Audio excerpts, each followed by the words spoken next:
যেই রাসূলের কাছে আল্লাহ এমন কিছু সমন্বিত করেছেন, আপনাকে এক একটা জিনিসের জন্য এক একটা জায়গায় যাওয়া লাগে, কিন্তু ঈমানদারেরা শুনে রাখেন, তোমরা দ্বীন, ইসলাম, শরীয়ত, তরিকত, হাকিকত, মারিফত, যত প্রকারের দুনিয়া আখিরাতের প্রশ্ন হোক, আমরা আল্লাহকে চিনতে চাই, রাসূলের কাছে যান।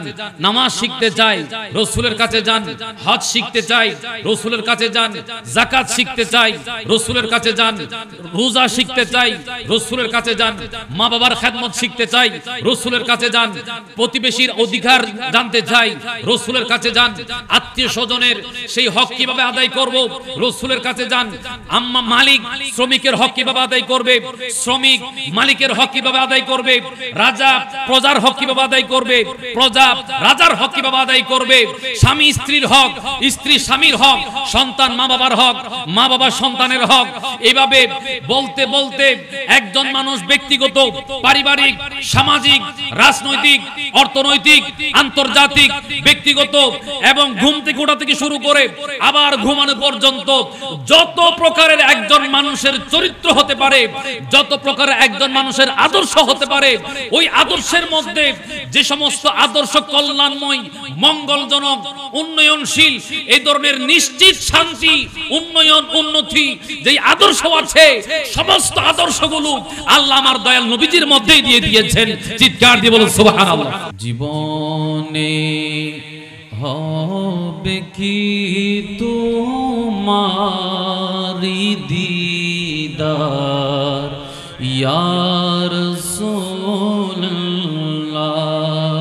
জীবনে হবে কি তোমারি দিদার ইয়া রাসূলুল্লাহ,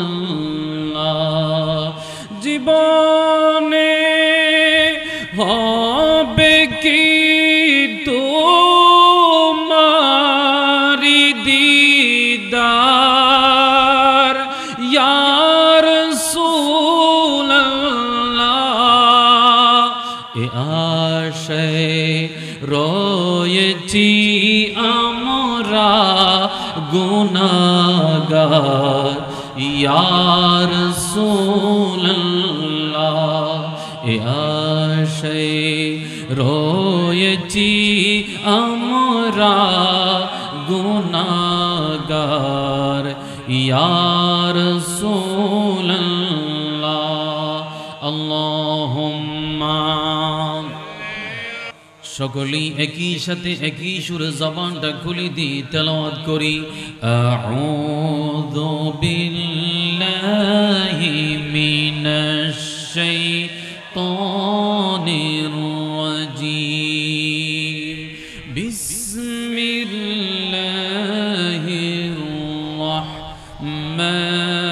রাহমানির রাহিম,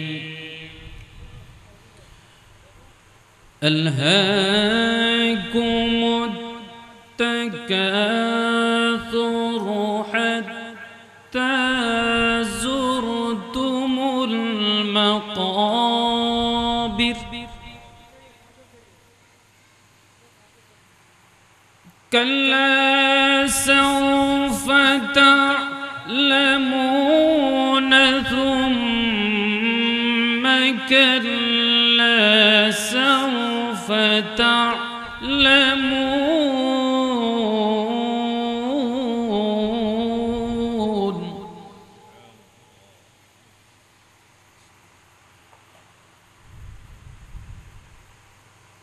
সাদাকাল্লাহুল মাওলানাল আযীম ওয়া সাদাকা রাসূলুহুন নাবিয়ুল হাবিবুল কারীম। পবিত্র জশ্নে জুলুসে ঈদ মিলাদুন নবী সাল্লাল্লাহু আলাইহি ওয়াসাল্লাম উদযাপন উপলক্ষে শেখপাড়া এলাকাবাসীর উদ্যোগে আয়োজিত আজকের আজিমুশান নূরানী ঈমানী ইরফানী মাহফিলের সম্মানিত উদ্বোধক হযরত মাওলানা মামুনুর রশিদ মামুন সাহেব, পেশ ইমাম শেখপাড়া জামে মসজিদ, প্রধান মেহমান হিসেবে তাকরীর পেশ করবেন হযরতুল হাজ আল্লামা মুফতি মোহাম্মদ মাসউদ রিজভী মুদাজিলহুল আলিম আর আলোচনা পেশ করেছেন আপনাদের সকলের সুপরিচিত হযরতুল আল্লামা মাওলানা আব্দুস সবুর সাহেব। আজকের প্রোগ্রামের সম্মানিত সভাপতি হিসেবে রয়েছেন হযরত মাওলানা মুজাম্মিল হক আল কাদরি সাহেব, খতিব, শেখপাড়া জামে মসজিদ। মাহফিল পরিচালনা রয়েছেন মোহাম্মদ সরওয়ার আলম। মঞ্চাসীন অত্র শেখপাড়া জামে মসজিদের সম্মানিত সভাপতি, সাধারণ সম্পাদক সহ অত্র মসজিদ পরিচালনা কমিটির সকল নেতৃবৃন্দ, সদস্যবৃন্দ, শেখপাড়া বাসীর ব্যবস্থাপনা আয়োজিত মাহফিল ইন্তেজামিয়া কমিটির সমস্ত নেতৃবৃন্দ, সদস্যবৃন্দ,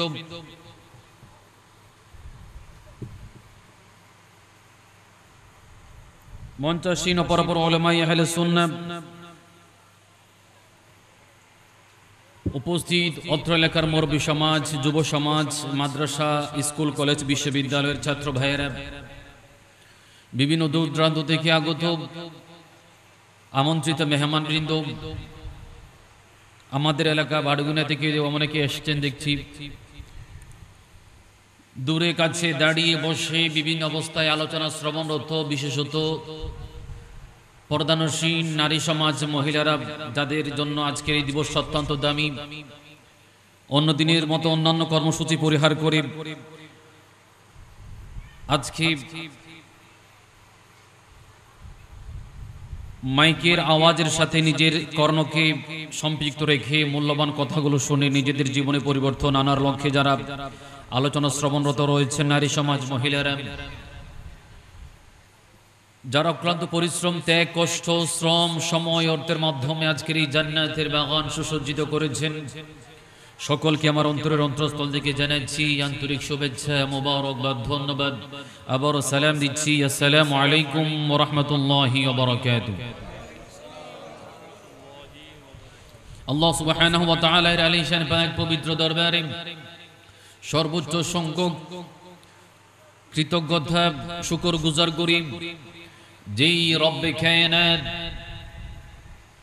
নবীজির প্রেমের বহিঃপ্রকাশ ঘটিয়ে সমস্ত এলাকাবাসী ঐক্যবদ্ধ হয়ে নবীর ভালোবাসার দৃষ্টান্ত পরিলক্ষিত করে এত চমৎকার, এত বিশাল আয়োজন করে সেই মাহফিল আমাদেরকে আসার বসার সময় সুযোগ দিয়ে কবুল করে নিয়েছেন। সেই জন্য শুকরিয়ার্থে বলি আলহামদুলিল্লাহ। আল্লাহ আজ্জা ওয়া জাল যেইটুকুন আলোচনা হয়েছে শেষ পর্যন্ত, যেইটুকুন আলোচনা রব্বুল আলামিন উলামায়ে কেরামের জবান দিয়ে বের করবেন, অন্তরের কর্ণ দিয়ে আলোচনা শ্রবণ করে নিজের জীবনকে পরিবর্তন করার নিয়ত অন্তরে ধারণ করে, আমলের নিয়ত অন্তরে রেখে আলোচনা মনোযোগ সহকারে শুনে স্মরণে রেখে অনুসরণ করার আল্লাহ সকলকে তৌফিক দান করুক, বলি আমিন।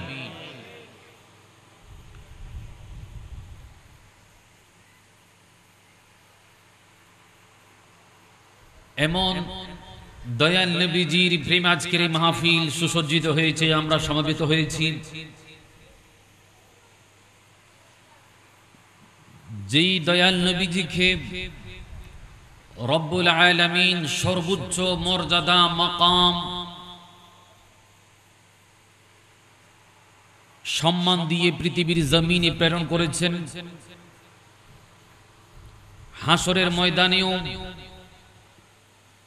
সর্বোচ্চ মর্যাদা দিয়ে নবীজিকে উপস্থাপন করবেন। কবরে, হাসরে, মিজানে, পুলসিরাতে সর্বাবস্থায় যেই নবীজিকে রব্বুল আলামিন শান মানকে উড্ডীন করবেন, সেই নবীজির মহব্বত, ভালোবাসা যে রব্বুল আলামিন সমগ্র পৃথিবীকে সাজিয়েছেন, বহু নিয়ামতে সুসজ্জিত করেছেন,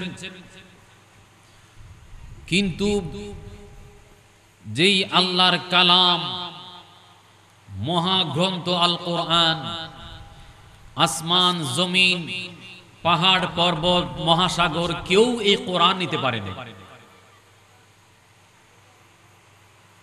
প্রত্যেকেই ভীত সন্ত্রস্ত, ভয়ে প্রকম্পিত।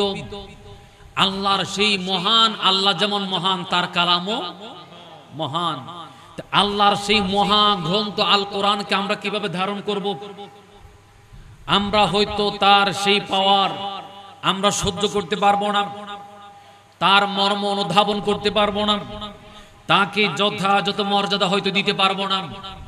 এই ভয়ে কেউ এই কোরআনকে নেওয়ার সেই সাহস দেখাতে পারে নাই। একমাত্র রব্বুল আলামিন তার কালাম কোরআন শরীফকে আমাদের দয়াল নবীজিকে দিয়েছেন। যেই কোরআন দয়াল নবীজিকে দিয়েছেন, কিন্তু স্বাভাবিকভাবে দেন নাই। আমরা দেখি যারা হাফেজে কোরআন হয়, যেই হাফেজে কোরআনদের পেছনে আমরা তারাবির সালাত আদায় করি, যাদেরকে আমরা সালাত আদায় করার পরে ভালো মানের সম্মানী দিতে চাই, তাজিম করি, হাদিয়া দিই, মেহমানদারি করে হাফেজ কোরআন হিসেবে, ওই হাফেজ কোরআনদের উস্তাদ আছে, ওই হাফেজ কোরআনদের শিক্ষা প্রতিষ্ঠান আছে। কিন্তু আমার আল্লাহ দয়াল নবীজিকে কোরআন দিয়েছেন মাদ্রাসার মাধ্যমে নয়, শিক্ষকের মাধ্যমে নয়। রব্বুল আলামিন কোন মাদ্রাসা ছাড়াই ওই কোরআনকে রব্বুল আলামিন দয়াল নবীজির সিনায়ে পাকে ঢুকিয়ে দিয়েছেন। নবীজি কোন মাদ্রাসায় পড়েছেন এমন কোন মাদ্রাসার নাম আছে? নাই। তাহলে দেখেন, মহাগ্রন্থ, ঐশী গ্রন্থ আল কোরআন দিয়েছেন, তাও এমন ভাবে দিয়েছেন কোন শিক্ষা প্রতিষ্ঠান ছাড়া, কোন উস্তাদ ছাড়া। দুনিয়াতে যদি কেউ যদি বলে যে আমার দয়াল নবীজির উস্তাদ মক্কা মদিনায় পড়িয়েছেন, এমন কোন উস্তাদ নবীজির আছে? আছে? নাই। বুঝতে পারেন আমার দয়াল নবীজির পাওয়ারটা কোন পর্যায়ের। যাকে মহাগ্রন্থ আল কোরআন দেওয়া হয়, এমন ভাবে দেওয়া হয় মাদ্রাসা ছাড়া, উস্তাদ ছাড়া সিনায়ে পাকে আল্লাহ বসিয়ে দিয়েছেন। নবীজির সাথে আল্লাহর সম্পর্কটা কোন পর্যায়ের? সম্পর্কটা কোন পর্যায়ের? শুধু তাই নয়, আমরা কারো যদি শিক্ষা প্রতিষ্ঠানের বই ক্রয় করতে হয়, আন্দুর কিল্লায় চলে যায়, ঠিক কিনা? জুতার প্রয়োজন হলে জুতার দোকানে যায়, কাপড়ের প্রয়োজন হলে কাপড়ের দোকানে যায়, আমরা চুল কাটার প্রয়োজন হলে সেলুনে যায়, স্বর্ণের প্রয়োজন হলে জুয়েলার্সে যায়। এভাবে যার যেটা প্রয়োজন সেটা মিটানোর লক্ষ্যে তার গন্তব্য নির্দিষ্ট স্থানের মধ্যে আমরা চলে যাই। কিন্তু এক একটা জিনিস এক এক জায়গায় হওয়াতে কিছুটা কষ্ট এবং সময় যায় কি যায় না? কথা বলেন ঠিক কিনা? কিন্তু আমাদেরকে রব্বুল আলামিন এমন একজন রাসূল দিয়েছেন, যেই রাসূলের কাছে আল্লাহ এমন কিছু সমন্বিত করেছেন, আপনাকে এক একটা জিনিসের জন্য এক একটা জায়গায় যাওয়া লাগে। কিন্তু ঈমানদারেরা শুনে রাখেন, তোমরা দ্বীন, ইসলাম, শরীয়ত, তরিকত, হাদিকত, মারিফত, যত প্রকারের দুনিয়া আখিরাতের প্রশ্ন হোক, আমরা আল্লাহকে চিনতে চাই, রাসূলের কাছে যান। নামাজ শিখতে চাই, রাসূলের কাছে যান। হজ শিখতে চাই, রাসূলের কাছে যান। যাকাত শিখতে চাই, রাসূলের কাছে যান। রোজা শিখতে চাই, রাসূলের কাছে যান। মা বাবার খেদমত শিখতে চাই, রাসূলের কাছে যান। প্রতিবেশীর অধিকার জানতে চাই, রাসূলের কাছে যান। আত্মীয় স্বজনের সেই হক কিভাবে আদায় করব, রাসূলের কাছে যান। আম্মা মালিক শ্রমিকের হক কিভাবে আদায় করবে, শ্রমিক মালিকের হক কিভাবে আদায় করবে, রাজা প্রজার হক কিভাবে আদায় করবে, প্রজা রাজার হক কিভাবে আদায় করবে, স্বামী স্ত্রীর হক, স্ত্রী স্বামীর হক, সন্তান মা বাবার হক, মা বাবা সন্তানের হক। এইভাবে বলতে বলতে একজন মানুষ ব্যক্তিগত, পারিবারিক, সামাজিক, রাজনৈতিক, অর্থনৈতিক, আন্তর্জাতিক, ব্যক্তিগত এবং ঘুম থেকে ওঠা থেকে শুরু করে আবার ঘুমানো পর্যন্ত যত প্রকারের একজন মানুষের চরিত্র হতে পারে, যত প্রকারের একজন মানুষের আদর্শ হতে পারে, ওই আদর্শের মধ্যে যে সমস্ত আদর্শ কল্যাণময়, মঙ্গলজনক, উন্নয়নশীল, এই ধরনের নিশ্চিত শান্তি, উন্নয়ন, উন্নতি যেই আদর্শ আছে, সমস্ত আদর্শগুলো আল্লাহ আমার দয়াল নবীজির মধ্যেই দিয়ে দিয়েছেন। চিৎকার দিয়ে বলুন সুবহানাল্লাহ। সবকিছু কোথায়? রাসূলের কাছে। কোথায়? কিন্তু আমাদের মাথা থেকে পা পর্যন্ত যা কিছু লাগে এক একটা জিনিস এক এক জায়গায়, ঠিক কিনা বলেন? আপনি যদি সেলুনে গিয়ে যদি বলেন আমার জামাটা একটু সেলাই করে দেন, হ্যাঁ পাগল বলবে কিনা? হ্যাঁ, জুয়েলার্সে যদি গিয়ে বলে আমার জুতাটা একটু সেলাই করে দেন, মুদির দোকানের মধ্যে গিয়ে আপনি যদি আপনার মাথার টুপি খুঁজেন, পাগল বলবে কিনা? এক একটা জায়গায় এক একটা জিনিস। কিন্তু আল্লাহ আমাদেরকে এমন ইহসান করেছেন, এমন দয়া করেছেন, বান্দা যা কিছু লাগে তোমাদের এক এক দরজায় দরজায় গিয়ে দৌড়ানো লাগবে না, এক এক স্থানে গিয়ে গিয়ে দৌড়ানো লাগবে না, সব কিছু আমি আল্লাহ আমার এই হাবিবের মধ্যেই দিয়ে দিলাম।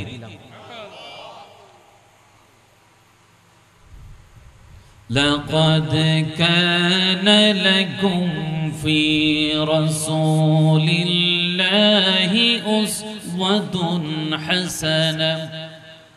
ওগো আমার বান্দা, আমি আল্লাহ তোমাদের জন্য যত কল্যাণময় মঙ্গলজনক কামিয়াবি নিশ্চিত রয়েছে এমন বেশ কিছু আদর্শ আমি আল্লাহ তোমাদের জন্য আমার প্রিয় রাসূলের মধ্যেই দিয়ে দিলাম।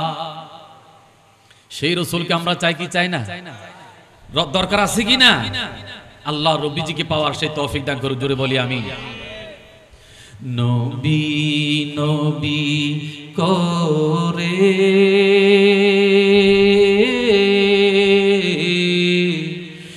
আর কত কাল আমি কাঁদব, নবী নবী করে আর কত কাল আমি কাঁদব। আপন নয়নে কবে জানি, আপন নয়নে কবে জানি নূর নবীকে আমি দেখিব, নবী নবী করে আর কত কাল আমি কাঁদব। আল্লাহুম্মা মোহাম্মতে মোহাম্মতে মাশাআল্লাহ মাওলানা মুহাম্মদ।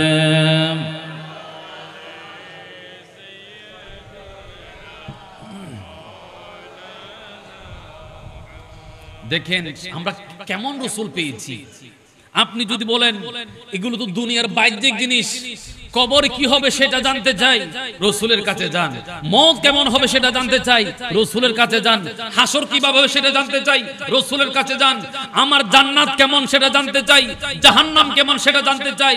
যত ধরনের প্রশ্ন, দ্বিতীয় জায়গায় যাওয়া লাগবে না, রাসূলের কাছে যান। সেজন্য আমার আল্লাহ বলেছেন ওয়ামা আতাকুমুর রাসূলু ফাখুযুহু ওয়ামা নাহাকুম আনহু ফান্তাহু। বান্দা আমার রাসূল যা দেয় তোমরা তা নাও, নবীজি যা নিষেধ করে সেগুলো থেকে দূরে থাকো। জোরে বলুন সুবহানাল্লাহ। আল্লাহ বলতেছেন তোমরা রাসূলের কাছে যাও। আল্লাহ আমাদেরকে করতেছেন রাসূলমুখী। কোন মুখী? রাসূল যা দেয় তা নাও, রাসূল যা বলে তা করো, যা নিষেধ করে সেটা ছেড়ে দাও। আল্লাহ বান্দাকে করতেছেন রাসূলমুখী। আর আমাদের দেশে কিছু কিছু ভাইরা আছে তারা মানুষকে রাসূল থেকে বিমুখ করে তারা করতেছে আল্লাহমুখী। রাসূল থেকে বিমুখ করে নিতে চাই কোন দিকে? সম্ভব আল্লাহ নিজেও তো বান্দার কাছে নিজে আসে নাই, রাসূলের মাধ্যমে এসেছে। ঠিক কিনা বলেন? আল্লাহ যে একজন আছে এটা কি আমাদেরকে আল্লাহ এসে বলেছেন নাকি রাসূল এসে বলেছেন? আমাদের ঈমান রাসূলের কথার উপরে, কথা বলেন ঠিক কিনা? কাজেই আল্লাহ রাসূলের সাথে বান্দার সম্পর্কটা করে দিয়েছেন, কারণ রাসূল সেটা কেমন মর্যাদাবান সেটা আল্লাহ জানে, আর আল্লাহর মকান কোথায় সেটা রাসূল জানে। কিন্তু কিছুদিন আগে একটা ঘটনা ঘটলো না, আপনারা জানেন। এক মসজিদের ইমাম সাহেব সে রাসূলকে তুলনা দিচ্ছেন ফিওনের সাথে, তাকে আঘাত করেছে আরেকজন ভাই গিয়ে। মিডিয়াতে ব্যাপক তোলপাড় হয়েছে ঘটনাটা। সে রসুলকে তুলনা দিচ্ছে কার সাথে? ফিওনের সাথে। হায় হায়, নাউজুবিল্লাহ বলবেন না? একটু চিৎকার দিয়ে বলুন না নাউজুবিল্লাহ। মিম্বরে রসুল, যে মেম্বরটা রসুলের মিম্বর, সেই রসুলের মিম্বরে দাঁড়িয়ে রসুলকে বলতেছে ফিওন। হা হা। তো বিধর্মী ভিন্ন ধর্মাবলম্বী যারা আছে তারা কি বলবে? তো ওই রসুলের ধর্ম আর কতটুকু হবে যে রসুল ফিওনের দায়িত্ব পালন করে? ঠিক কি না? তা সেই ইসলামকে মর্যাদা দিল নাকি সেই ইসলামকে খাটু করলো? এই ধরনের মৌলবী এখন আর বেড়ে যাবে, আছে না নাই? খবরদার, সাবধান। আল্লাহ সকলকে বোঝার তৌফিক দান করুন। আজকে আপনারা আল্লাহ যেমন রসুলের শান মান জাহির করেছেন, खुदा की अज़मते क्या है, खुदा की अज़मते क्या है, मोहम्मद मुस्तफा जाने मकामे मुस्तफा क्या है, मकामे मुस्तफा क्या है, मोहम्मद का खुदा जाने। চিৎকার দিয়ে বলি সুবহানাল্লাহ, দুই হাত তুলে বলি আলহামদুলিল্লাহ, আরো জোরে বলি ইয়া রাসূলুল্লাহ, ইয়া হাবিবাল্লাহ, ইয়া রাহমাতাল লিল আলামিন। ভাইরা আমার, সেই রসুল আল্লাহ আমাদের জন্য দিয়েছেন, আমরা পেয়েছি। রসুল আমাদেরকে উম্মত হিসেবে কবুল করে নি। আরে জোরে বলুন না আমিন। ভাইরা আমার, সেই রসুলের শান আজকে মিলাদুন নবী সাজিয়েছেন। এত বিশাল আয়োজন এমনিতে হয় না, মহব্বত থাকলে হয়। আল্লাহ এই মহব্বতকে হাসরের ময়দানে নাজাতের উসিলা করে দিচ্ছে। চিৎকার দিয়ে বলি আমিন। বন্ধুরা আমার, একটা সূরার উপর আলোচনা করতে বলা হয়েছে, সূরা তাকাসুর। পবিত্র কালামুল্লাহ শরীফের এই সূরা তাকাসুর, এটা মক্কি, মক্কা শরীফে অবতীর্ণ হয়েছে। এই সূরার মধ্যে আয়াত রয়েছে ৮টি, শব্দ রয়েছে ১২০টি। এখানে বেশ কয়েকটি বিষয়ের উপর আলোচনা আসছে। সময় যতটুকু হয় এর ভিতরে আপনাদের খেদমতে কয়েকটি কথা বলে শেষ করার চেষ্টা করব। কোনো অসুবিধা আছে? কোরআন শরীফের একটা সূরা সম্পর্কে জানা, এটাই তো হয়তো নাজাতের উসিলা হতে পারে। নবীজি এক সাহাবীকে বললেন, সাহাবী শোনো, তুমি কোরআন শরীফের একটা আয়াত শিখা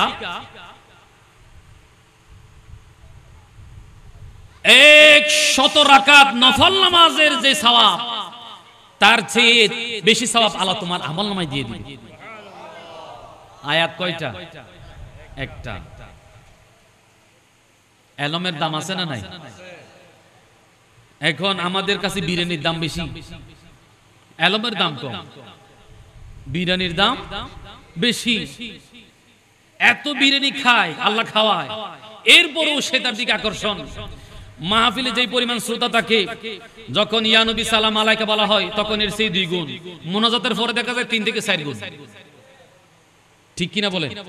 তো এই লোকগুলো বাড়লো, কি জন্য বাড়লো সেটা কি আর বলা লাগে? হ্যাঁ, আমি অনুরোধ করব যে সমস্ত ভাইরা এই নিয়তে বসে আছেন, যেহেতু একটা কথা বলে ফেলেছি, সবাই আপনাদের দিকে থাকাবে যে মিলাদের সময় কারা কারা আসতেছে, মুনাজাতের সময় কারা কারা আসতেছে, সবাই দিকে থাকাবে এবং আপনাদেরকে চিনে ফেলবে। কাজেই ওই নিয়ত বাদ দিয়ে শিকার নিয়তে আসেন, লাভবান হবে। আল্লাহ কবুল করুক বলি আমিন।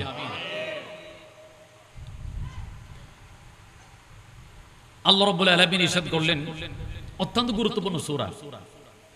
এই সূরার পাওয়ার কি জানেন? আহা, দয়াল নবীজি হাদিস শরীফের মধ্যে ইরশাদ করলেন, ওগো সাহাবীরা, তোমাদের মধ্যে এমন কেউ কি আছো 1000 কোরআনের আয়াত তিলাওয়াত করবে, 1000 কোরআনের আয়াত তিলাওয়াত করবে, তোমাদের মধ্যে এমন কি আছো? সাহাবায়ে কেরাম বললেন, ইয়া রাসূলুল্লাহ, এটা তো সহজ ব্যাপার নয়। 6 ভাগের 1 ভাগ কোরআন শরীফের 6 ভাগের 1 ভাগ, এটা কি সহজ ব্যাপার? তখন সকলেই বলল, ইয়া রাসূলুল্লাহ, একসাথে 1000 আয়াত তেলাওয়াত করে এটা তো সহজ ব্যাপার নয়। দয়াল নবীজির ইরশাদ করল, সাহাবীরা শুনে রাখো, যারা সূরা তাকাসুর একবার তেলাওয়াত করবে, সূরা তাকাসুর এই 8 আয়াতের সূরা একবার যারা তেলাওয়াত করবে, নবীজি ইরশাদ করলো, আমার আল্লাহ তাদের আমলনামার মধ্যে 1000 কোরআনের আয়াতের সওয়াব লিখে দিবে। কয় হাজার? আরো জোরে, কয় হাজার? কয় হাজার? 1000। এইরকম অফার পৃথিবীতে দ্বিতীয়টা দেখাইতে পারবেন আপনি?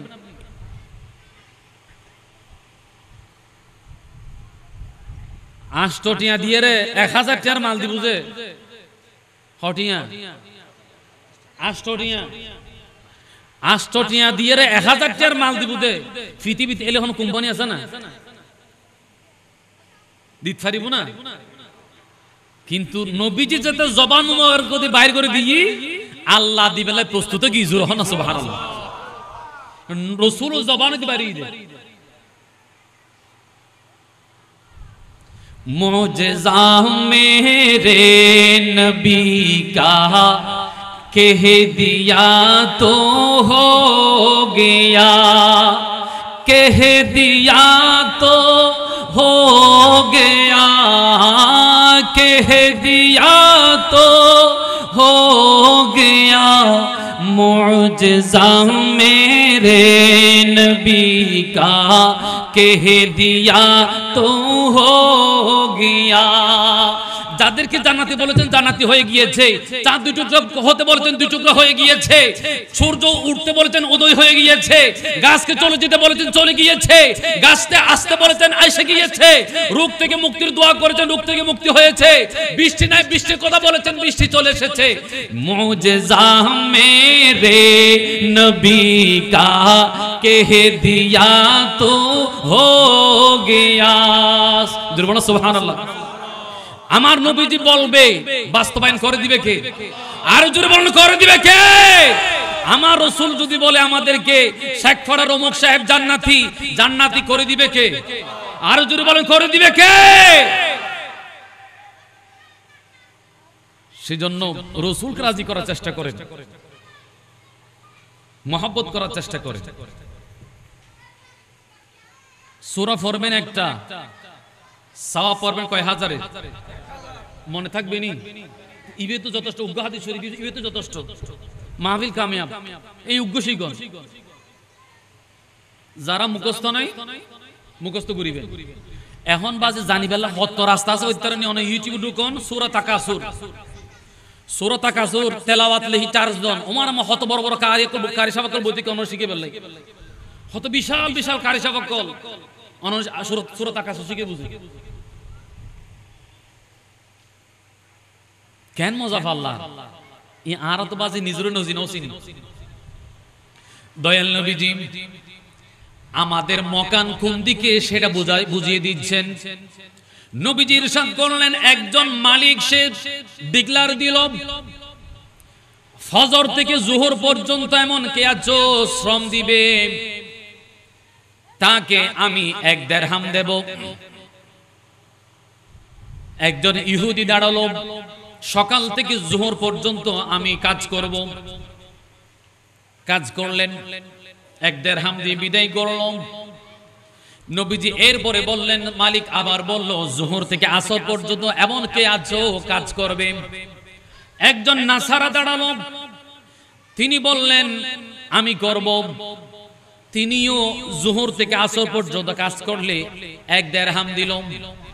এরপরে আসর থেকে মাগরিব, তিনি বললেন আসর থেকে মাগরিব পর্যন্ত কাজ করলে 1 দিরহাম দেব।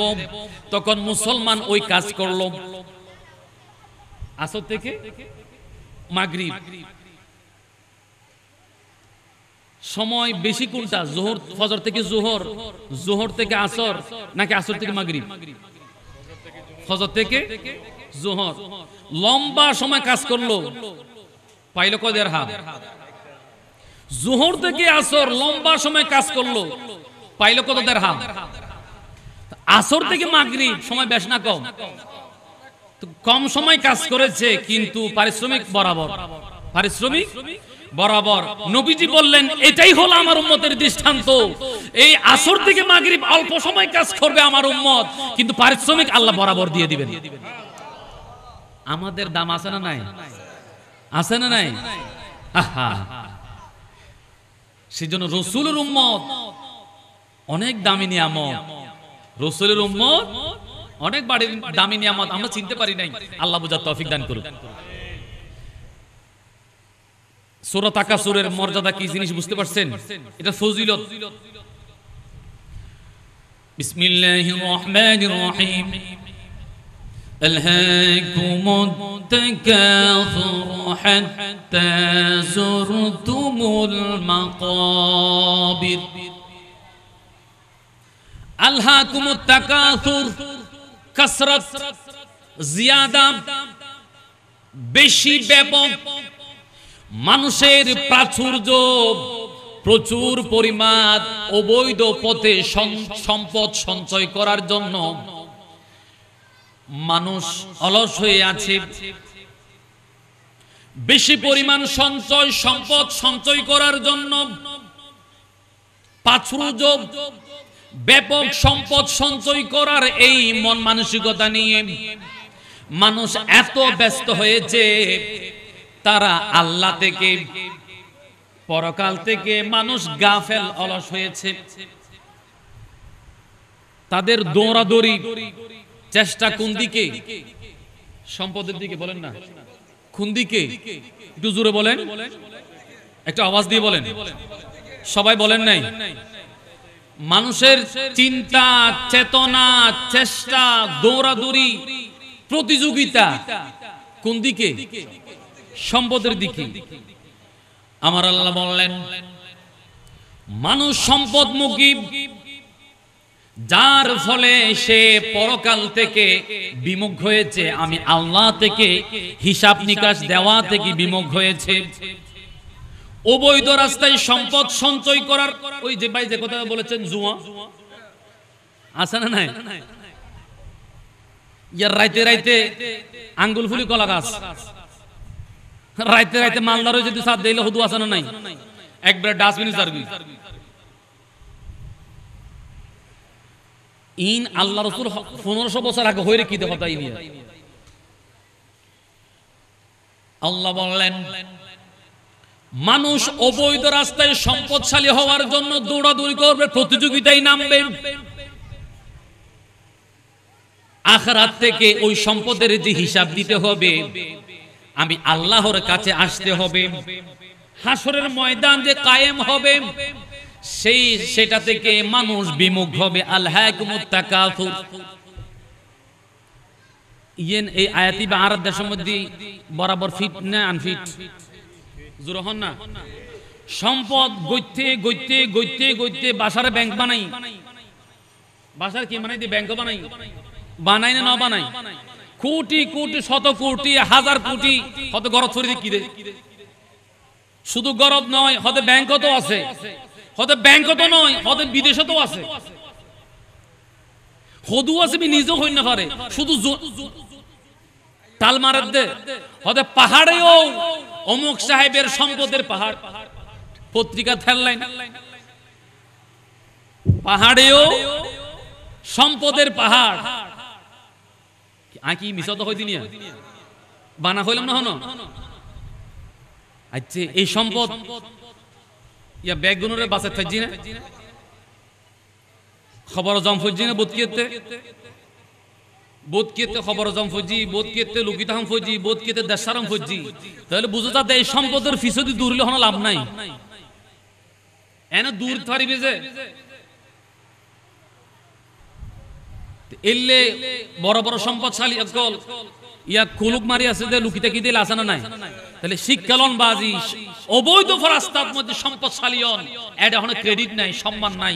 বৈধ রাস্তার মধ্যে যা ইনকাম ফারন তা গরম অসুবিধা ইয়া ওই তোর জুলুম করি এই তোর বিরুদ্ধে মামলা কান্দির বদ্ধ বদ্ধ আয় সম্মানিত মানুষ কইলে হতে 10 লাখ লই আয় নইলে হতে ঢুকে দির আছে না নাই? এই যে জুলুম করা ওদেই জায়গায় না যেতুনার হয়তো বদ্ধ কাগজপত্র ব্যাগিং ঠিক আছে, আচ্ছা ঠিক আছে তোর 10 লাখ দিয়ে দে। এলে জুলুম নির্যাতন সমাজত এলাকার দেশত আছে না নাই? এলে অবৈধভাবে ক্ষমতা দেখায়, পাওয়ার দেখায়, সম্পদর পাওয়ার দেখায়, জুলুম করে করে যারা সম্পদশালী হইব আল্লাহ তাআলা সতর্ক করে দি খবরদার বৈধ রাস্তায় যা পারো তা হামো, কিন্তু অবৈধভাবে আর সম্ভব নতবাজি। আর তো এখন রাইতে রাইতে হইছিল তো সাথে অনেক বিদেশের মধ্যে হতে মালিক আর বাবার মার দিয়ে রাই গিয়ে ওমা এটা হতে আলিশান হাসার বার গাড়িয়ে বাড়িয়ে বন ধর ফরা দিতে হাসার হতে আর বাবার মারিয়া গিয়েছে আসা না নাই? এই আল্লাহ বলেছেন যে অবৈধ রাস্তায় সম্পদের জন্য যারা প্রতিযোগিতা করবে পরকালকে ভুলে যাবে, আমি আল্লাহকে ভুলে যাবে। আল্লাহ হদ্দে দৌড়িব হদ্দুর তাইব এই যে দৌড়া দৌড়ে দে গুমা যাই না পারত গুমা যাই না পারে সম্পদ সম্পদ করে করে রুদি ফেলার যে আল্লাহ হদে দৌড়িব হদ্দুর তাইব কতদিন পর্যন্ত দৌড়িব হাত্তা জুরতুমুল মাকাবির ইয়ান ডাকো দিন কিয়া খবরস্থান না আল্লাহ হর ইতার আর দৌড়িয়ান শেষ এনো তুনু হাত্তা জুরতুমুল মাকাবির এই দৌড়াদৌড়ি করতে করতে করতে করতে শেষ হইতুনু খবর যাইলে এদিনে শেষ। এর আগে কি হইতুনু শেষ হইতুনু কিনলে ইতার তো ফরহালার ভয় নেই যে আল্লাহর ভয় নাই যে মসজিদে টিয়া মারি হাত দিলে মানুষ আছে না নাই? অবাজে আই বহুত তত্ত্ব জানি ওনারা তো মাশাআল্লাহ যোগ্যতা সম্পন্ন সভাপতি ফাইউন মসজিদে টিয়া লইরে ব্যবসা করে মসজিদে টিয়া লইরে খোদায় সভাপতি না কষ্ট করি দিন না নাউজুবিল্লাহ হইবেন না একটা জোর হন না মাদ্রাসা টিয়া হাইবেলার মিলাদুন নবী টিয়া হাইবেলার এলে আছে না নাই? বড় আফসোস ওই যে ফরহালার ইসেপি মাথা নাতাইলে অ্যাক্সিডেন্ট করিব হাত্তা জুরতুমুল মাকাবির কবর পর্যন্ত যাও তাদের দৌড় থাকবে। كلا سوف تعلمون ثم كلا سوف تعلمون كلا لو تعلمون علم اليقين আল্লাহ বলেন অচিরেই তোমরা জানতে পারবে, খুব শীঘ্রই তোমরা জানতে পারবে যে তোমরা কে কোন পর্যায়ে আছো। নারায়ে তাকবীর, নারায়ে রিসালাত, নারায়ে গাউসিয়া, আহলে সুন্নাত ওয়াল জামাত পবিত্র জশ্নে জুলুসে ঈদ মিলাদুন নবী হযরতুল আল্লামা জনাব মাওলানা মোহাম্মদ মাসউদ রিজভী সাহেব আহলান সাহলান আহলান সাহলান শেখপাড়াবাসীর পক্ষ থেকে লাল গোলাপ শুভেচ্ছা। সকলেই বলি মারহাবা, আর একটু জোরে বলি মারহাবা।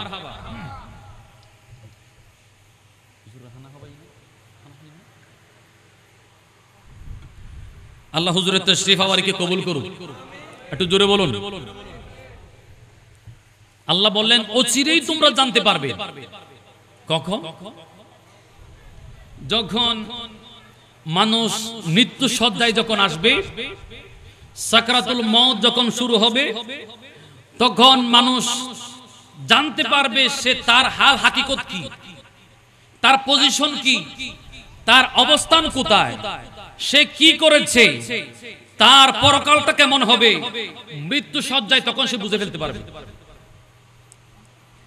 একেবারে দৃঢ়তার সহিত, ইয়াকিনান সে বুঝতে পারবে তার অবস্থান কোন জায়গায়। কারণ যেই জান্নাতি সেই মালাকুল মউতকে দেখে সে খুশি হবে, তার ভালো লাগবে, তার মওতের যন্ত্রণা তার অনুভব হবে, তখন সে বুঝে নিবে যে ইয়াকিনান আমি তো জান্নাতি। জোরে বলনা সুবহানাল্লাহ। সেজন্য দেখবেন যারা জান্নাতি তাদের চেহারার হাসি, কপালের মধ্যে ঘাম, দেখবেন যারা জান্নাতি তাদের চেহারা বোঝা, কিন্তু মৃত্যু সজ্জায় যে জাহান্নামে সেও বুঝবে, তার জন্য জাহান্নাম অপেক্ষমান। কারণ হলো মালাকুল মউতের যেই আকৃতি, যেই সাইজ, নবীজি হাদিস শরীফের মধ্যে ইরশাদ করলেন, মানুষ যদি মালাকুল মউতকে বাস্তবিক পক্ষে চোখে দেখত, মানুষ যেভাবে মৃত্যু ব্যক্তির জন্য ক্রন্দন করে, কান্না করে, মানুষ মারা গেলে আমরা কান্না করি, ঠিক কি না? নবীজি বললেন মালাকুল মউতকে মানুষ যদি দেখত, এই মৃত মানুষকে ছেড়ে দিয়ে সে নিজের জন্য কান্না করত, কারণ এই মালাকুল মউত আমার কাছেও আসবে, এই ভয়ে তিনি ক্রন্দন করত, কান্না করত। নবীজি বলেছেন, আর বোঝা যায় আকৃতিটা কোন সাইজের হতে পারে।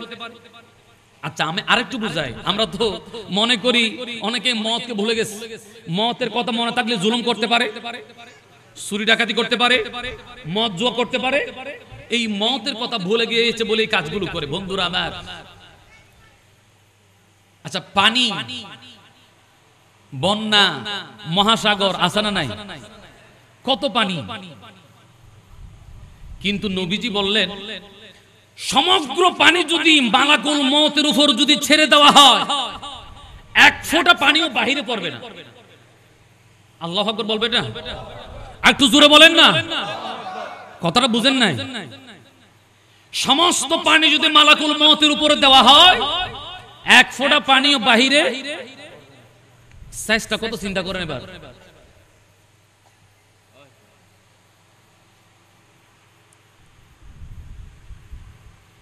আমরা খাবার খাই না? খাবার খাইনি? ভাত, সবজি, শাক, মাছ, মাংস, সালাদ সব আছে না নাই? নিতে খেতে কোনো কষ্ট হয়? কথা বলেন না, কোনো কষ্ট হয়? সালাদ, শাক, সবজি নিতে কষ্ট হয়? ঠিক অনুরূপ ভাবে খাবার প্লেট আমাদের জন্য যেরকম, মালাকুল মউতের জন্য সমস্ত প্রাণীগুলো খাবারের প্লেটের মতো, সমস্ত মানুষগুলো মালাকুল মউতের জন্য খাবার ভর্তি প্লেটে। তো এই প্লেটটা আমার সামনে যত বড়, যেখান থেকে ইচ্ছে সেখান থেকে নিতে চায়। তো মালাকুল মউতের সাইজটা কত বড় হলে সমগ্র মানুষগুলো, সমগ্র পৃথিবী ওনার সামনে একটা খাবারের প্লেটের মতো, যা কি ইচ্ছা তার প্রাণ নিয়ে ফেলবে। ওনার সাইজটা কত বড়, এই দুনিয়াটা কত বড়, আর ওনার সাইজটা কত বড়, ইহার আর তো মত হতাই চিন্তাও নাই।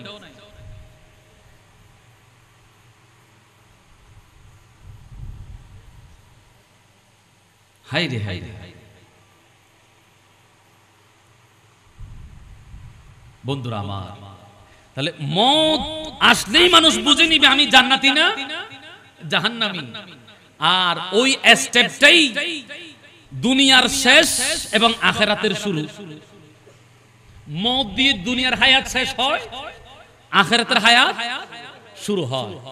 কারণ এটা যার জন্য শুভ, তার কবরের জীবনও শুভ, তার হাসরের ময়দানও শুভ। আর মত যার অশুভ, তার কবরও নেগেটিভ, হাসরও এইভাবে চলবে। কবরের জীবনে আমল করার আর কোন সুযোগ ভাই, কবরে যখন দেওয়া হয় আত্মীয় স্বজন, পরিবার পরিজন কেউ যাবে না, সবাই চলে আসবে। ধন সম্পদ কেউ কিছু যাবে না, শুধু আমলটা যাবে। শুধু কি যাবে? এখন আমরা সম্পদের পিছনেও সময় দিই, পরিবারের পিছনেও সময় দিই, কারণ এগুলো আমাদের সাথে যাবে, কিন্তু যেটা যাবে, যে আমল যাবে, সেটার পিছনে আমরা সময় দিই। আমাদের বুঝার মধ্যে কত সমস্যা আছে চিন্তা করেন। যেই আমলটা আমার সাথে যাবে, এই আমলের পিছনে আমরা সময় দিই না, কিন্তু যেই সদস্যরা আমার সাথে যাবে না, তার জন্য আমি প্রচুর সময় দিই। যে সম্পদ আমার সাথে যাবে না, ওই সম্পদের পিছনে প্রচুর সময় দিই। কথা বলেন ঠিক কিনা? দুনিয়া वालो, दुनिया वालों, ये दुनिया तो दो दिन की है, আল্লাহ আল্লাহ করো, আল্লাহ আল্লাহ করো, जिंदगानी और जवानी भी दो दिन की है, अल्लाह अल्लाह करो, अल्लाह अल्लाह करो। আমলের দরকার আছে না নাই ভাই? আমলের সময় দিয়ে পরকালে যদি শান্তি পেতে চান, পাহারা দিবে কবরে। কথা বলেন ঠিক কিনা? কবরে আগে আমরা কিতাবে পেয়েছি খবরের মানুষ জিন্দা থাকে, কিন্তু আধুনিক যুগ এখন আমরা মিডিয়াতে দেখেছি মানুষ কবর দিয়েছে 1 বছর 2 বছর 5 বছর হয়েছে, ঘটনাক্রমে তার কবরকে উন্মোচিত করতে হলো, দেখা যাচ্ছে তাকে তার কাফনও যেভাবে দেওয়া হয়েছে তার মধ্যে কোনো পরিবর্তন হয়নি। জোরে বলবেন সুবহানাল্লাহ। ইতিহাস আছে না নাই? আর জোরে বলেন না।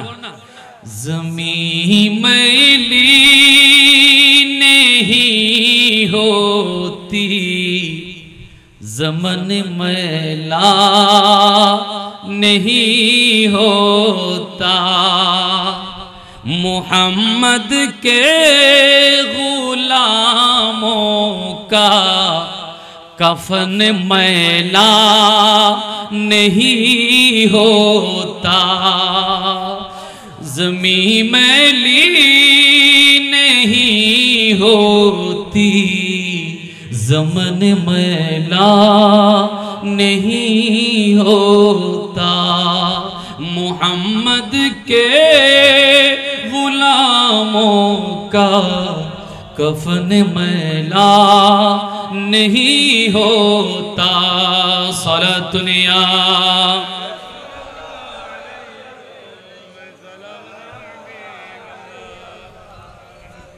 ভাই, ওই আখিরাতের জীবন হাত্তা জুরতুল মাকাবির কাল্লা সাওফা তাআলামুন সুম্মা কাল্লা সাওফা তাআলামুন কাল্লা লাউ তাআলামুন ইলমাল ইয়াকিন।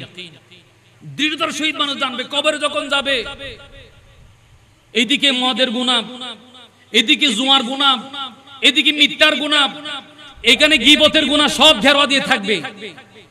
তখন বুঝবে হায়রে হায়রে হায়, আমার নসিব তো খারাপ। আর যারা কোরআন তেলাওয়াত করত, যারা জিকির করত, নবীজির উপর দরুদ শরীফ পাঠ করত, ঈদ মিলাদুন নবী সঠিক নিয়ত নিয়ে মহব্বতের সহিত করত, যারা ইয়া নবী সালাম আলাইকা পড়ত, যারা নবীজির সুন্নতের উপর জীবন গঠন করত, নিজের ব্যক্তিগত পারিবারিক সামাজিক অর্থনৈতিক রাজনৈতিক সর্বাবস্থায় নবীজির আদর্শের উপর থাকতো, তখন ওই আমলগুলো চতুর্পাশে গিয়ে কবরের মধ্যে পাহারা দিব, খবরদার ওগো আযাবের ফেরেশতারা, ওগো শাস্তিরা, কবর আযাব জাহান্নামের আযাব, তোমরা এখানে আসতে পারবা না, কারণ আমরা তার সাথী হয়ে আছি। জোরে বলুন সুবহানাল্লাহ। কাল্লা লাউ তাআলামুনা ইলমাল ইয়াকিন, তখন দৃঢ়তার সহিত বুঝবে, হ্যাঁ আমি যে আমল করেছি এটাই তো আজকে আমার পাশে আছে, আমি দেখতেছি। অবাজি দেহিলে আর এখন সন্দেহ আছে না, আইবা আইবা আর বাপ দেহন মাত্র এটা আর সন্দেহ আছে না। আল্লাহ ইয়াকিনান, দৃঢ়তার সহিত মনে বুঝতে পারবে যে আমার রাসূল বলেছেন, উলামায়ে কেরামের জবান দিয়ে শুনেছি, আজকে যে কি বাস্তব, আমাদের কবরে রাসূল এসেছে, মুনকার নকির এসেছে, এগুলো সত্য সত্য। কিন্তু আইবের সুযোগ আছে না, আমল করার সুযোগ আছে না। সন হতয়া 1500 বছর আগে রাসূল সতর্ক করে দিয়েছে, লা তারাজুন্নাল জাহিম, জাহান্নাম দেখানো হবে, সাপ বিচ্ছু আগুন। এই যে মাইলস্টোন স্কুলে বিমান দুর্ঘটনা ঘটেছে না, আগুনের শাস্তি কি জিনিস, আগুন কি জিনিস। অনেক মা বাবারা বলতেছে আমার সন্তানের এই কষ্ট সহ্য হচ্ছে না, সন্তান মারা গেলেই ভালো হতো। আগুনের জ্বালা যন্ত্রণা বড় মারাত্মক। আল্লাহ জাহান্নামের পরিচয় দিয়েছেন আগুন দিয়ে।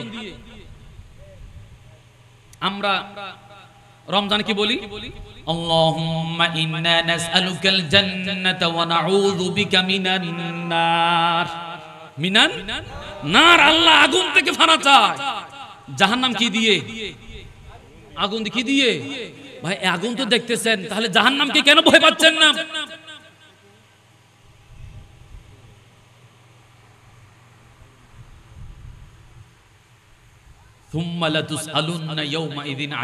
যেহেতু প্রধান মেহমান চলে আসছে, আলোচনা যেহেতু দায়িত্ব দিয়েছেন সে খাতিরে আমি সংক্ষিপ্ত করে শেষ করে দিচ্ছি, লম্বা আলোচনার দিকে যাচ্ছি না।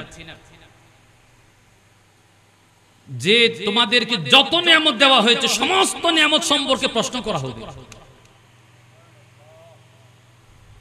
প্রশ্ন করা হবে, ওগো বান্দা তোমাকে দুইটা চক্ষু দেওয়া হলো, কত বিশাল নিয়ামত, দুই চোখ নিজে নিজে বন্ধ করে দেখেন, তখন বুঝতে পারবেন না সূর্য কেমন জিনিস, চাঁদ কেমন জিনিস, গাছপালা ফুল ফল কি জিনিস। যারা দেখে নাই কোনোদিন সে সূর্য কি জিনিস বুঝতে পারবে? এটা কেমন, জীবনে দেখে নাই, মায়ের পেট থেকে অন্ধ হয়ে আসছে,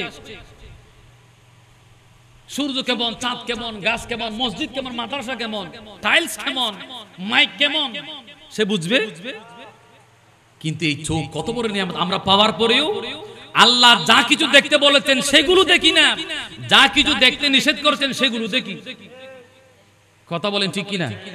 হায়রে হায়রে হায়, রব্বুল আলামিন কর্ণ দিয়েছেন, কান দিয়েছেন, জিজ্ঞাসা করা হবে বান্দা তোমাকে কানের মতো বিশাল নিয়ামত দেওয়া হলো, এই কানকে তুমি হেডফোন লাগিয়ে কোন কাজে ইউজ করেছো? বাইরা ওগো বান্দা তোমাকে জবান দেওয়া হলো, এই জবান দিয়ে তুমি কি কি পাঠ করেছো? গালি দিয়েছো নাকি জিকির করেছো নাকি দরুদ পড়েছো? হাত দেওয়া হয়েছে, হাত দিয়ে কি করলাম? মানবতার কাজ করছো নাকি জুলুম করেছো, নাকি ছুরি মেরেছো নাকি গুলি করেছো, নাকি ত্রাণ দিয়েছো, মানবতার কল্যাণে কাজ করেছো? হাতকে প্রশ্ন করা হবে, পাকে প্রশ্ন করা হবে, সম্পদ দিয়েছে সম্পদের প্রশ্ন করা হবে, সন্তান দেওয়া হয়েছে সন্তানের প্রশ্ন করা হবে, ব্যবসা দেওয়া হয়েছে ব্যবসার প্রশ্ন করা হবে, যত নিয়ামত রব্বুল আলামিন দিয়েছেন সমস্ত নিয়ামতের প্রশ্ন করা হবে। কথা বলেন ঠিক কিনা? ভাই কয়টা প্রশ্ন উত্তর দিতে পারবেন? লা তুসআলুন্না ইয়াওমাইযিন আনিন নাঈম, সমস্ত নিয়ামতের বিষয়ে প্রশ্ন করা হবে। হায় হায় হায়, উত্তর দেওয়ার জন্য প্রস্তুত থাকেন, অন্যথায় হাসরের আল্লাহ যদি ধরে বাঁচার কোন রাস্তা, আল্লাহ যদি ধরে বাঁচার কোন রাস্তা, কাজেই আমরা রাসূলের উসিলা আল্লাহর রহমত চাই, আল্লাহর দয়া রহমতের দরকার আছে না নাই? আরো জোরে দয়ার দরকার আছে না নাই? আল্লাহ কবুল করুক, সকলে বলি আমিন। ভাইয়ের আমার, এই সূরা থেকে আমরা কয়েকটা বিষয় জানতে পাই। একটা হচ্ছে সম্পদ অর্জনের প্রতিযোগিতা করা যাবে হালাল পন্থায়। কি পন্থায়? হালাল পন্থা আপনি সম্পদ অর্জন করেন, আবার ওই সম্পদগুলো শরীয়তের দেওয়া নীতিমালা অনুযায়ী ব্যয় করতে হবে। যেখানে সেখানে সম্পদ ব্যয় করা যাবে, মদ জুয়া এগুলো খেলা যাবে, দুই নম্বরই কাজে, সন্ত্রাসী কাজে, চাঁদাবাজির কাজে, জুলুম করার কাজে এই সম্পদ ব্যয় করা যাবে। আয় করতেও হিসাব করে করতে হবে, আবার ব্যয় করতেও। এক নাম্বার শিক্ষা। দুই নাম্বার শিক্ষা হলো যে মত, কবর, হাসর এগুলো নিশ্চিত, এগুলো হক, এর মধ্যে কোনো সন্দেহ নাই। এগুলোর জন্য প্রস্তুতি নিতে হবে, এগুলোকে ভোলা যাবে না। তিন নম্বর প্রশ্ন হলো ইনকাম, আয় এবং ব্যয়ের হিসাব দিতে হবে। কি দিতে হবে? হিসাব দিতে হবে। যত নিয়ামত আল্লাহ দিয়েছেন সব কিছুর হিসাব দিতে হবে। কাকে দিতে হবে? আল্লাহকে হিসাব দিতে হবে। সন্তান পেয়েছি, সন্তানগুলো মানুষের মতো মানুষ হলো কিনা, নবীজির আদর্শ শিখানো হলো কিনা, নামাজ বানানো হলো কিনা। পরিবারের দায়িত্ব আছে না নাই? আপনি মুরব্বী, আপনার আওতায় স্ত্রী, পুত্র, ভাই বোন যারা আছেন তাদের দ্বীনি শিক্ষা দেওয়া আপনার দায়িত্ব, মসজিদে নিয়ে যাওয়া আপনার দায়িত্ব। কথা বলেন ঠিক কিনা? এই দায়িত্বগুলো আপনি পালন করেছেন কিনা? সন্তান নিয়ামত পাওয়ার পরও নামাজই করতে পারেন নাই, জবাব দিতে হবে। আপনি নামাজ পড়েছেন, আপনার স্ত্রী নামাজ পড়ে নাই, জবাব দেওয়া লাগবে। যত নিয়ামত বলেছেন এখানে সমস্ত নিয়ামতের হিসাব দিতে হবে। ভাইরা আমার, আল্লাহ আমাদেরকে এই প্রস্তুতি নেওয়ার তৌফিক দান করুক। ওই হাসরের ময়দান কেউ কারো হবে না।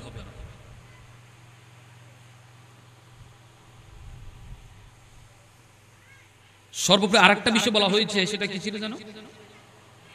যে সুশৃঙ্খল ও শান্তিময় সমাজ নির্মাণে ঈদে মিলাদুন্নবী সাল্লাল্লাহু আলাইহি ওয়াসাল্লাম। হ্যাঁ, আসলে সত্য। এই আজকে যে এত সুন্দর সুশৃঙ্খল ভাবে আপনারা সকালবেলা জুলুস করছেন কিনা, জোরে বলুন। জুলুসের মধ্যে কোনো মারামারি কাটাকাটি হয়েছে? কোন হামলা হয়েছে? তাহলে দেখেন ঐক্যবদ্ধ হয়ে সুশৃঙ্খল ভাবে জুলুস করেছেন। গতকালকে রাত্রে আপনারা এতগুলো মানুষ এই জায়গায় আসেন নাই, কিন্তু আজকে আমরা সকলেই আসছি, কথা বলেন ঠিক কিনা? এই যে সুশৃঙ্খল শান্তিময় সুন্দর পরিবেশ, এটা আমাদেরকে দিয়েছে ঈদে মিলাদুন্নবী সাল্লাল্লাহু আলাইহি সাল্লাম। তো এই শিক্ষা দিয়েছেন, তার মানে হলো ঈদ মিলাদুন্নবী আমাদের এলাকাবাসীকে ডাক দিচ্ছে, তোমরা যে কোনো দিন, যে কোনো সময়, যে কোনো সপ্তাহ, যে কোনো মাসে তোমরা এইভাবে সব সময় ঐক্যবদ্ধ থাকবা, সুশৃঙ্খল থাকবা। যারা সুশৃঙ্খল এবং ঐক্যবদ্ধ থাকবে তাদের সাথে আমার আল্লাহ এবং রাসূলও থাকবে। আল্লাহ এবং রাসূলকে আমরা চাই কি চাই না? যদি যখন মসজিদের মিনার থেকে আজানের ধ্বনি যখন আসবে, আজানের ধ্বনি শুনে আমরা সকলে ঐক্যবদ্ধ হয়ে সুশৃঙ্খলভাবে কাতারবদ্ধ হয়ে যখন সালাত আদায় করব, আল্লাহ এবং তার রাসূল আমাদের উপর খুশি না নারাজ? রহমত আসবে নাকি আসবে না? এই যে ঈদ মিলাদুন্নবী শিক্ষা দিচ্ছে, ভালো কাজের আহ্বান যখন হবে, প্রত্যেক ভালো কাজে আমাদের সকলকে এগিয়ে আসতে হবে সুশৃঙ্খলভাবে, কথা বলেন ঠিক কিনা?